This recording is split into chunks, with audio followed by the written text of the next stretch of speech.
What's poppin', y'all? What's poppin', Craig?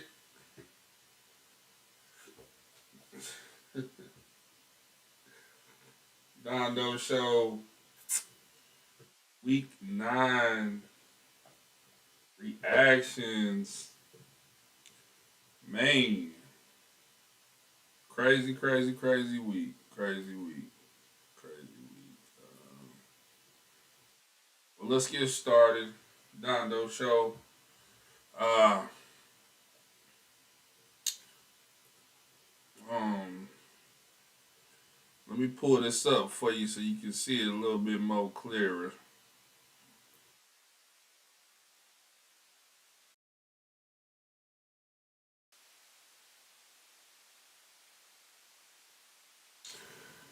Well, this week we had the first college football standings come out. Um, a lot of people was upset about where their team is at. Um, but I called it right. I called every team right on the top six. Um, there was there was some debate during the week about who should be number one, things of that nature. I was telling people all the time it was gonna come down to resumes and who you not just who you played, but how you performed when you played them. So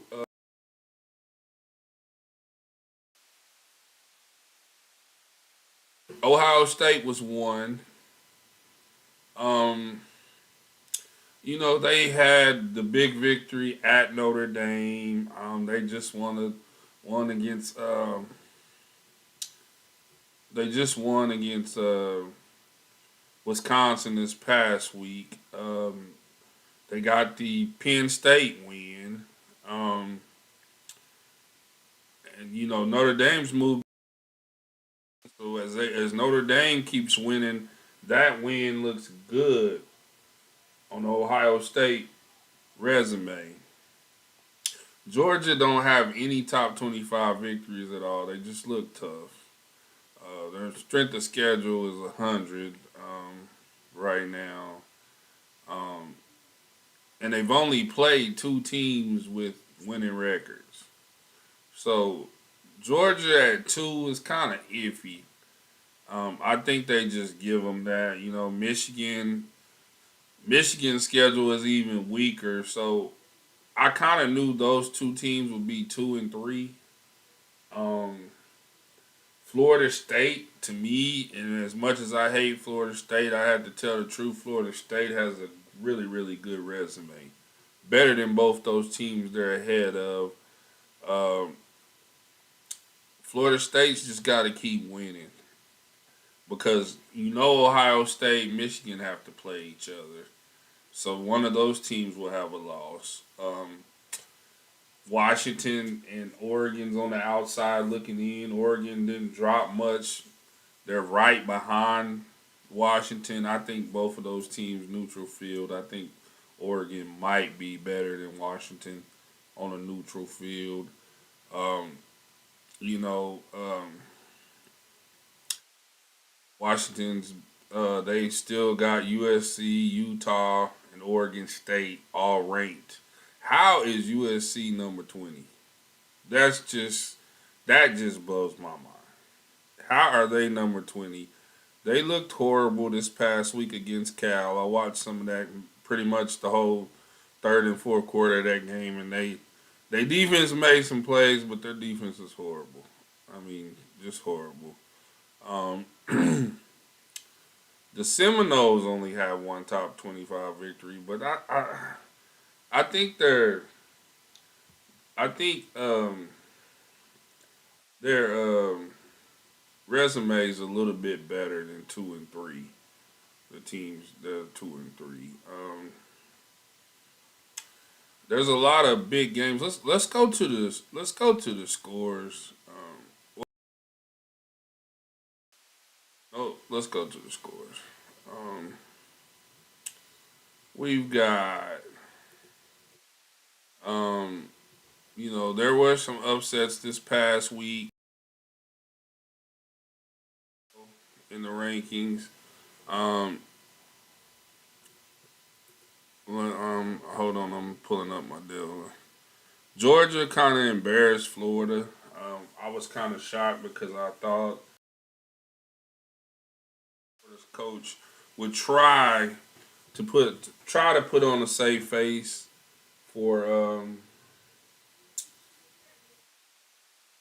everything that he's tried to do there, and that was a time for them to step up to the plate and prove that they're improving. Georgia 43-20. It wasn't a game at all. Halftime was that game. Ohio State and Wisconsin, um, 24-10. I can kind of give them that game and say, going into Wisconsin is a tough place to play. Wisconsin's 5-3, 3-2 in the Big Ten. Both of their losses coming to the top 10 teams. Um, so I can kind of give them that 24 to 10. State kind of handled. People thought the Wake game was going to be closer. Florida State handled them. Washington and Stanford. Stanford is a team that's getting better as the year goes by. Um, 42-33, that's a pretty good game. Um, and then we had the big upset. University of Kansas. Um, that was a game that there were a lot of questionable calls. A lot of guys getting hurt during that game. It was just it's just bad metrics when you have um, a game that starts and then it stopped because of the weather, and then they had to come back out 7 minutes. I don't think it was fair to either team. I don't think either team really got advantage because they played 7 minutes and then they went into halftime, which frees you up again, and then you got to come back out and get ready. It just really wasn't a fair game for either team. Um, OU still had their chances though. They should be kicking themselves in the ass. They didn't play well down the stretch. Stutzman got hurt. Came in for Stutzman. I thought he made a couple of wild plays. Cheyenne's really high on that kid. I can't think of his name right now. Excuse me, but um, down the stretch, it was it. It didn't look like OU was playing to win that game. It more looked like they was playing not to lose that game, if that makes sense. They um, got away from what they get some start doing some hotel. I don't know what Levy was thinking. Um, you know, and Kansas just like OU get the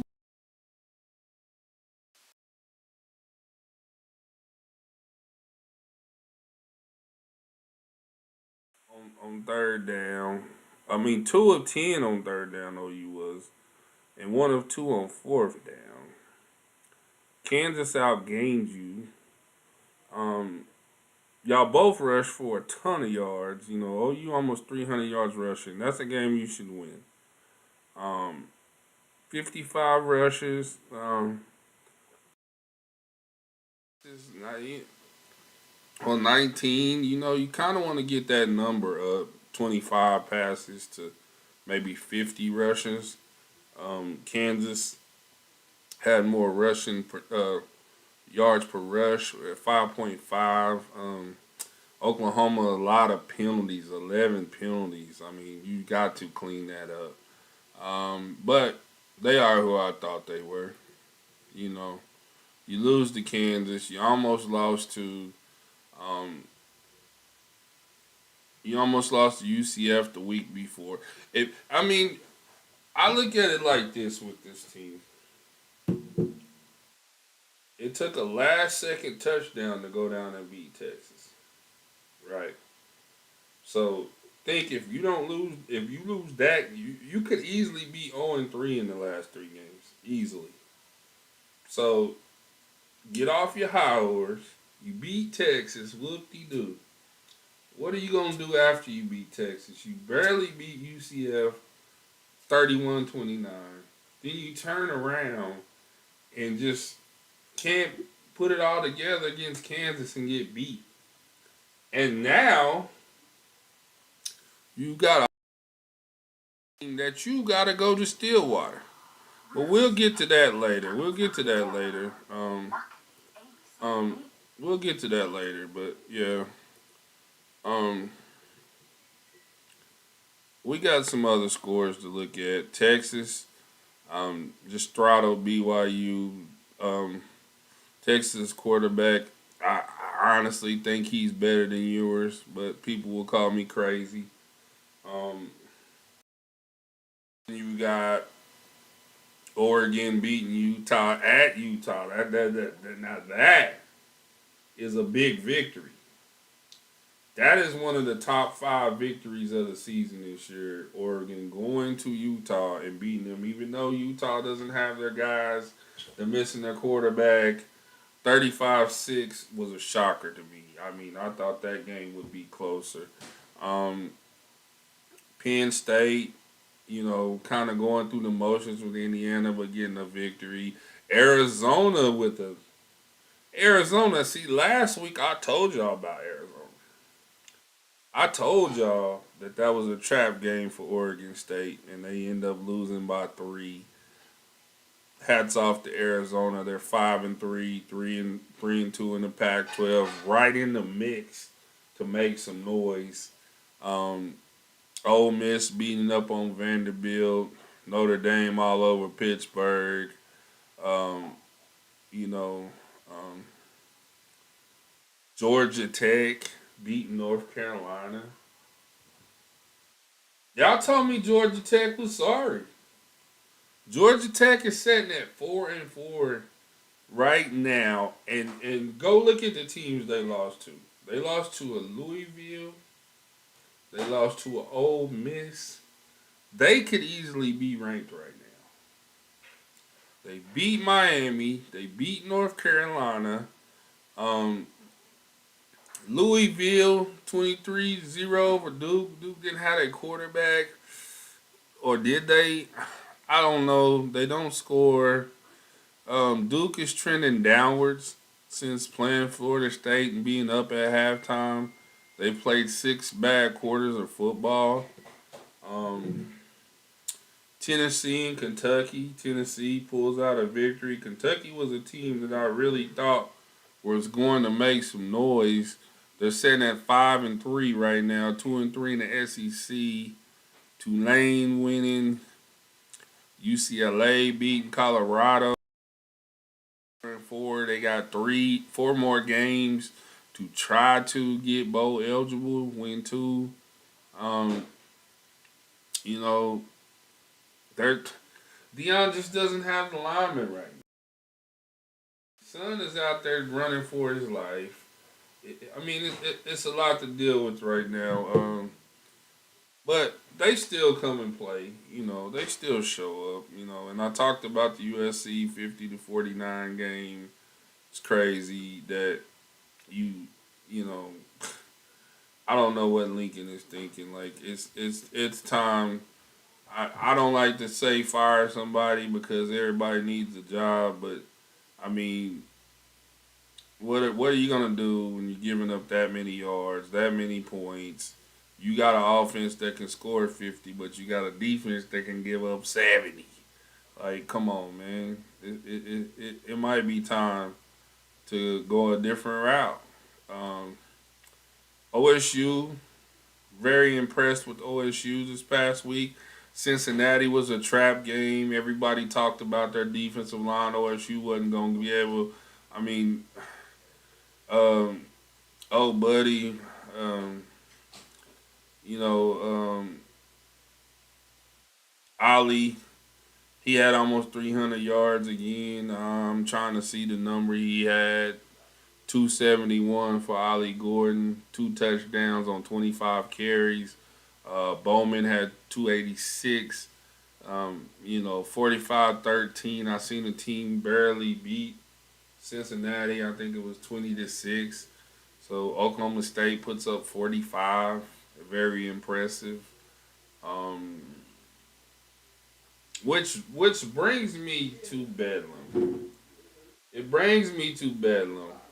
Um, it brings me to Bedlam. Yeah. Um, Bedlam this year will be the last year for Bedlam. Um, I think going into it, it's sad how many games we've seen and thought about. Even though the record was a 91-19 and 7 ties, I remember the last tie. I was at that game. Um, there's a lot of memories with Bedlam. That hold on for a second. Hold on for a second.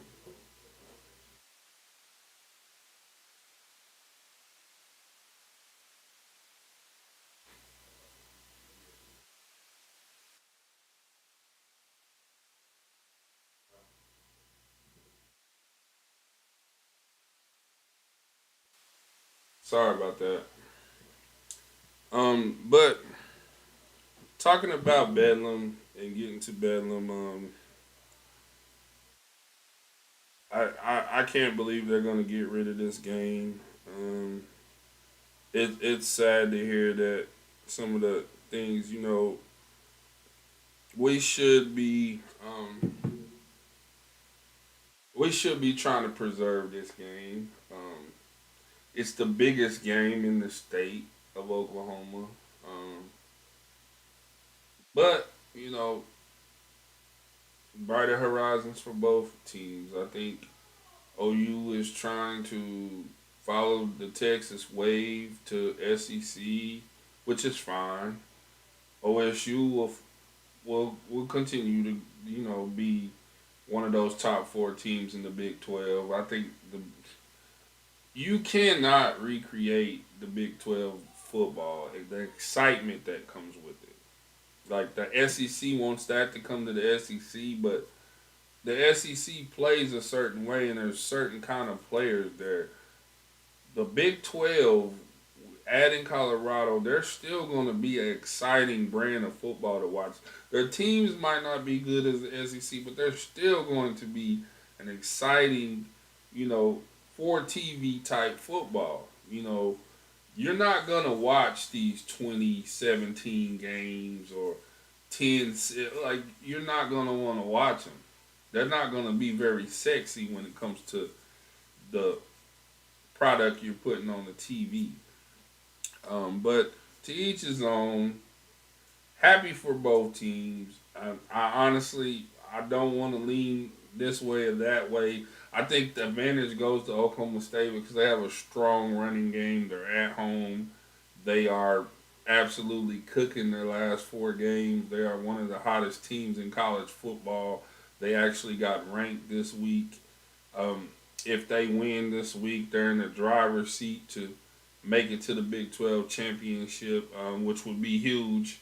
Them making it the last year OU in Texas in Big 12, that would be huge. Mike Gundy, I mean, what can you say about that guy? Like 2, 3 weeks ago, or 3, 4 weeks ago, y'all was trying to get him fired. And he turns around, he gets his team together, they establish an identity, the play calling is great, defense is flying around. This is one of the better coaching jobs that I've seen. Um, you know what I mean? Because you start off, you lose to South Alabama. Um, you were 2-2. Everybody wanted them fired. And you turned around, you beat K State, you beat Kansas, you beat who else did they beat? They won 4 games in a row. Very impressive wins too. Bedlam is going to be fun to watch. It's a 2:30 kickoff, so um, you know, and one of the bigger stories off the field was um, Colorado's jewelry being stole. Some of the players getting their jewelry stole at at UCLA Stadium. And I seen some black people pointing out that Dion questioned and attacked uh, Jackson State when it happened at Jackson State. But the thing is, what you got to understand is that when you got a thief in house, you have a thief in house. That's bad. He can't control what's happening at UCLA. Like UCLA needs better security. How does someone get in there and steal them boys' dirt? Like that is on UCLA. Dion can bark all he want to, but that is on UCLA, and that's the reason why he didn't go as hard as when his stuff got stolen out of his own office and car. That's why he barked. And the people that can't wait to attack Dion, and I mean we're all black people. Like that's just distasteful.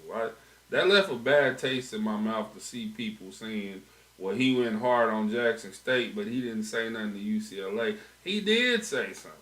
He did tell them that they should replace them guys' jury and stuff. But it's not his problem to handle the security there. Like they are guests there. So, of course, them kids probably felt like everything in that locker room is protected. The locker room is a sacred place. Like, I done seen some grimy shit, but for the most part, guys, if you got guys that's stealing on your team, that's rare. If somebody steals something on your team from you, then they don't need to be playing sports anyways. It sounds like it was an inside job, whoever was handling security at UCLA. It's a bad situation that's gotten worse because the black media is attacking Dion, and I think that's just classless. Like, this is what you're going to attack him over? Yes, he said something about Jackson State. At the time, he was trying to set the standard for thieves where he was at. We haven't heard about anything getting stolen in Colorado.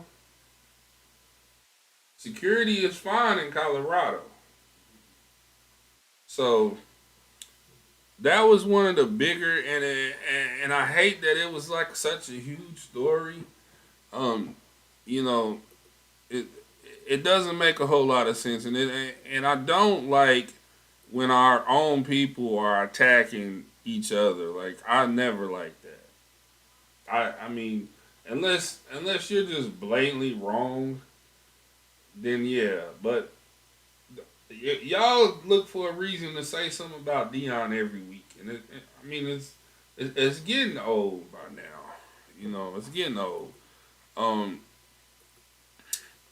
but let's go to next week's games in college football, so we can move on over to the NFL. Was a lot of good stuff happening in the NFL this week. Um, let's check out some games. We got Thursday night. We finally get a decent Thursday night game. TCU at Texas Tech. That's decent. South Alabama at Troy is going to be a pretty decent game. Wake Forest at Duke. Those are three games that I could watch. Um, Friday, you got Boston College at Syracuse, Colorado State at Wyoming. Those are both two games Friday that I could watch. I wouldn't mind watching those. Um, then you've got Ohio State at Rutgers. Ohio State don't need to go sleepwalking in that game. Rutgers is good enough to beat them, but Ohio State should handle. Kansas State at Texas is the big noon kickoff. Texas, man, do not lose to K State. Can you imagine what it's gonna look like if Texas loses to Kansas State and Oklahoma loses to Oklahoma State? The big and honestly, that's what the Big 12 wants. They want a team that's gonna be in their league next year to play for the Big 12 championship. They don't want OU and Texas to, even though it's a big money game, they don't want that to happen. Why would they want that to happen? That their two best teams are leaving? That looks bad on the league. So I guarantee you there's gonna be some calls that go this way for this team, and you wonder why. The Big 12 does not want OU and Texas to play in the Big 12. I've been saying that all year. People just look at me like I'm crazy, but it makes perfect sense. Like the Big 12 will be so happy if K State wins and Oklahoma State wins. Those are two of their marquee teams going into 2024. One of them teams, the Big 12 will have a seat. They have a seat at the table for the 12-team playoff. So somebody's got to establish themselves besides Oklahoma and Texas. Interesting game. Interesting that it got the big noon kickoff over Oklahoma State. A whole lot of interesting things. Texas A&M, Jimbo, man, you got to win one. Ole Miss. Ole Miss, I mean, you got to win one, Jimbo. You got to win a few. Notre Dame at Clemson. Let's see what Clemson does this game. Let's see how they look. Because I really don't think that quarterback they got is worth what Dabo thinks. Dabo don't want to adapt to the new times. And this week he had an interview that some guy asked him, kind of trolled him about, the state of his program. And he went off and he just let all his frustrations out. Dabo, you got to adjust to the new times. The transfer portal's not going anywhere. So you gotta adapt to these times and get older players mix with that younger talent that you have and adjust to today's football, or we'll never see the same Clemson again. Here's a chance for you to salvage your season and beat Notre Dame. They're coming into your place. You have an excellent defense, top 10 defense. Still, with Venables leaving, and you still have a top 10 defense. You've got to make some plays and try to win this game. Arkansas at Florida is another game. It's interesting. Two teams trying to get bowl eligible. Michigan State and the Nebraska's been slowly, silently winning games. Um, I like what their coach is doing up there. Hats off to him. Um, North Carolina. Who the fuck is Campbell? No disrespect to Campbell either, but come on, North Carolina. Who is that? I'm tired of y'all team. See, that's what the fuck's wrong with y'all. Y'all play these bullshit ass teams and get your record good, and then when you run into somebody's house, you get your ass kicked. That's what happens.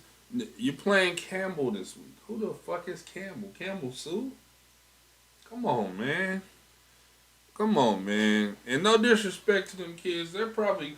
I hope they beat North Carolina this week. I really do. Quit scheduling. Quit doing teams like that. Arizona State at Utah is another. Utah could easily lose this game. That's another game. Missouri. I think Missouri can do a little. They can bloody up Georgia a little bit if they attack and don't set back and go throw deep. It could be very interesting for Georgia and Missouri. That's a good game at 2:30. I mean, Florida State at Pittsburgh. Let's see if Pitt bounce back, but I think Florida State's all over them. And of course, we talked about Bedlam.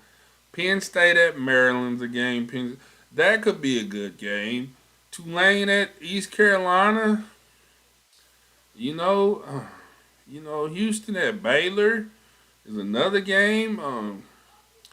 Two teams trying to fight for that middle tier. UCF at Cincinnati.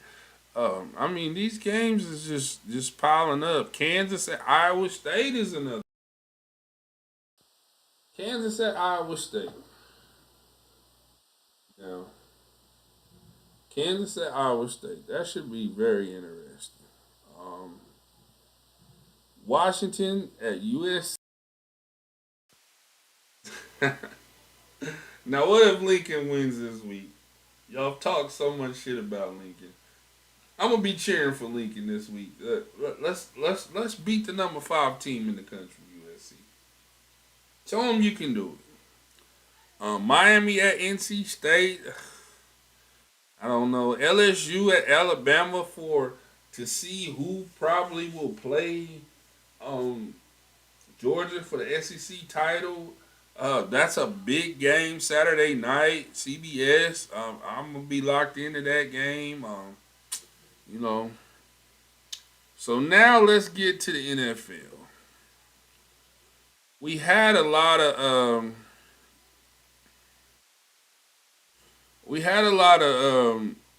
games that didn't go the way we thought they would in Week 8 in the NFL. The Buccaneers. I mean, you had that play. And hats off to Baker Mayfield. Baker Mayfield, you've been playing football this year. I give that to you. You have been playing. And if the receiver was looking, you dropped that. That was a good Hail Mary pass that almost went through. Uh, Buccaneers have lost 2 straight. Bills moved to 5-3. The Texans lost a game that I mean they're gonna be biting it. They could have easily been 4-3. They lose one to the Panthers. Bryce Young gets his first victory as a starting quarterback over Stroud. I didn't get to see much of that game. Cowboys were all over the Rams. Cowboys look like after the bye, they look like they've, you know, changed some things. They look like that team earlier in the year before they got destroyed by the 49ers. They look like they could be something. This week against the Eagles, we shall see. Um, Vikings at Packers. Fight.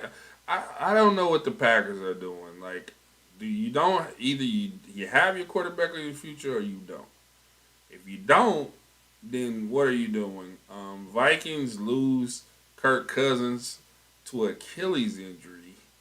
Vikings made a move for the kid from Tennessee, Joshua Dobbs, right before the trade deadline. I think he fits the mold of what they're trying to do. I'm not sure about the Ricky they got, but they just it, it it's saddening to Viking fans because you finally get on the right track. You lose a couple early and you beat the 49ers, you turn around and beat the Packers, and then Kirk Cousins gets hurt for the season.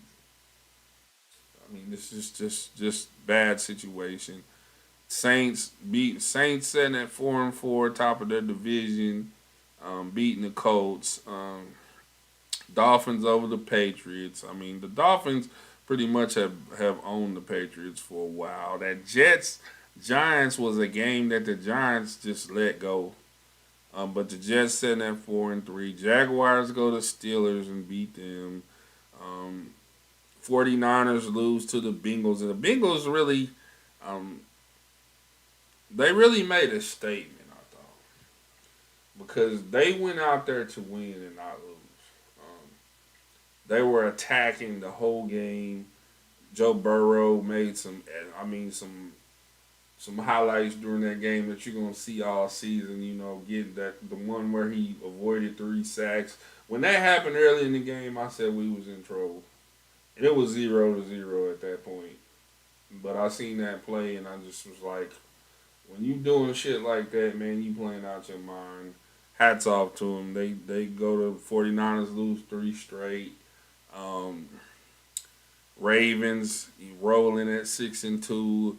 Chiefs dropped one in their rivalry game, and I had told Quan that the Broncos always play them tough no matter. You can throw that's one of them rivalries you can throw the records out, but the Broncos get a victory. They move to 3-5. Still have playoff aspirations. They didn't make any moves before the trade deadline. They stayed down pat. The Bears made a few moves. They get beat by the Chargers. 30 and then the Raiders. What happened Monday night? Then Tuesday morning early, we find out Josh McDaniels had got fired. I mean, it's not funny to hear someone lose their job, but the, I mean, when you think about the Raiders, you think about what happened to Gruden, then you hurry up and Josh McDaniels has proven he's not a head coach. He's a damn good offensive coordinator, but he's not a head coach. I don't know why y'all keep hiring the man, but hats off to him. He's gonna get paid the rest of his contract. He had a huge buyout, um, so he's probably gonna set back for a year or two and wait till the Patriots don't have an offensive coordinator again and go get him a job. You know, rinse. What is it? Wash, rinse, repeat. Ain't that what they call it? So let's go to the schedule for next week. Week 9 has some big time games. Um,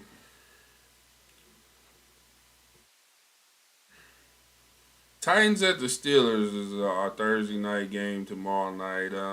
Very interesting because the Titans won this past weekend, and I don't know what they're trying to do. Uh, um, Willis, Willis started.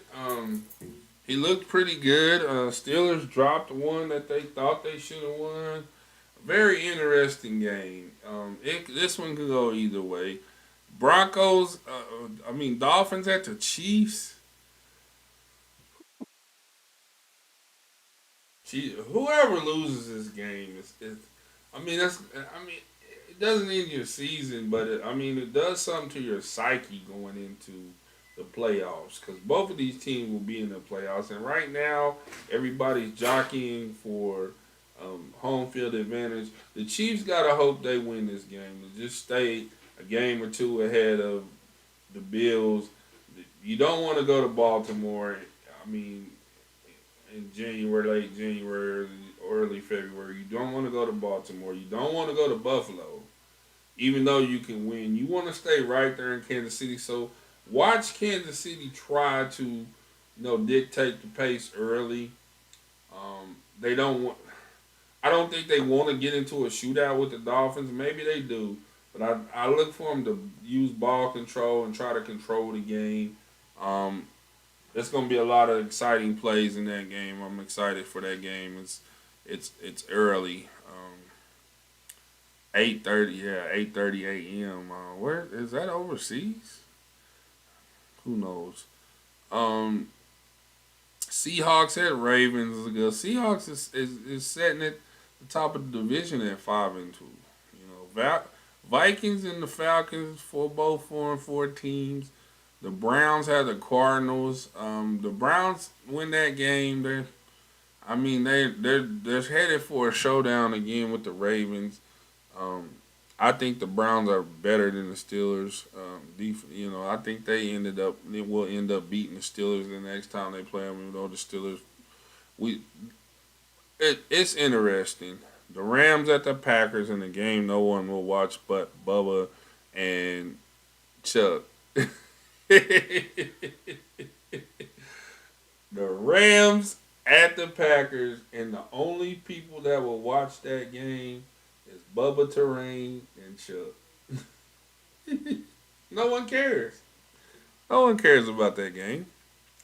Uh, and that's just the early game. Well, there's a few more early games. Buccaneers, Texans. Um, I don't really see nothing that looks sexy. Cowboys at Eagles at 325 is a big game, and I guess the Bills at the Bengals got the not late game. And Monday night we got the Jets at the Chargers. We need to start getting some better Monday night games. I mean, I like Monday night football. It should be that should be a good game though still, but it's just not sexy enough. You know, you want sexy this late in the season, but there was a lot of trades this past week. The trade deadline. The 49ers, Montez Sweat was traded to the Bears. The, you know, why the Redskins got rid of two good key guys. Chase Young goes to the 49ers for, just basically nothing. Uh, so those were two of the bigger trades in football. Next week should be exciting. Um, I'm excited for what Bedlam can bring. I might go to the game. I'm thinking about it. Um, it should be exciting week of football. My high school Chickasha is playing cash. The winner makes the playoffs and plays Blanchard first round. I think that's huge. Um, if it's not freezing cold, I'm gonna try to go to that game. Anadarko travels to Kingfisher. I haven't really looked at the high school games this week. We're getting close to playoffs. Playoffs start next week. This is week 10, so um, you know, gearing up. I'm gonna want to watch some of them 5A games. I think 5A is loaded. I think it's the best division in the high school in Oklahoma. So I'm anxious to see how those games go. But thank y'all for tuning in. Share, subscribe to the Dondo Show. We're gonna keep it popping up. Oh, shouts out to the sponsors that got with me this week. I'm thankful. We're gonna work y'all into the skill. Work y'all's advertisements into the show. Thank you for blessing me. I'll get back with y'all. Y'all take care. I'll see y'all Sunday. Sunday at 8. Wednesday at 8. We started this one a little bit late, but y'all take care.